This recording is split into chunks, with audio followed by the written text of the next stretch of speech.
Hello mga ka-cravings! Hello! Andito naman tayo sa kitchen. Magluto naman tayo ngayon ng pansit. Sotanghon na maraming gulay. Ayan. Kasi na-miss kong kumain ng pansit na sotanghon.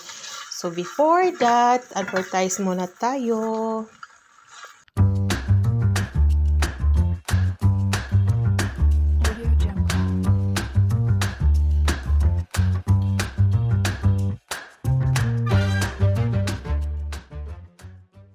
So, here we go. Ayan, nandito na yung mga sangkap. Yun, onion, garlic, green beans, spring onions, red paprika, carrots, at ano ba yung pangalan ng yung green na yun? Limutan ko. Then, meron tayo ditong chicken breast na mayroong herbal, rosemary. Ayun. So, naglagay na ako ng cooking oil. At pag mainit na ang cooking oil, lagyan natin ang ating minced garlic, minced yellow onions. So, hintayin lang natin hanggang mag-brown. At then, next natin ilagay ang ating chicken breast. So, isutin muna natin ito.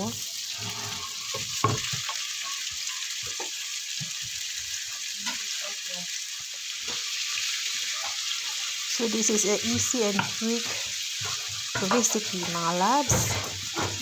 Dahil may trabaho tayo, wala tayong masyadong maraming oras sa kusina. So, pag tingin nyo ay luto na, pwede na natin ilagay yung mga matigas na gulay like carrots, yung ating sitaw, string beans, at then yung hindi pala, pang last pala yung isang green na beans din. Nalimutan ko anong pangalan nun. At nakabili ako ngayon ng young corn. Masarap po. Pero ano siya? Hindi siya fresh. Mahirap kasi dito, maghanap ng young corn na fresh. So, lagay ko na. Ito ba? Ano pangalan nito? Nalimutan ko pangalan eh. At then, yung young corn. Then, lagyan natin ito ng pangpalasa na chicken cube. Then, maglagay din tayo ng mga 2 spoon of soy sauce, 2 spoon of oyster sauce. At then, maglagay tayo ng, wala tayong magic sarap, nor powder lang. So, maglagay lang tayo ng mga 1 tablespoon na nor powder. At a little bit salt and pepper.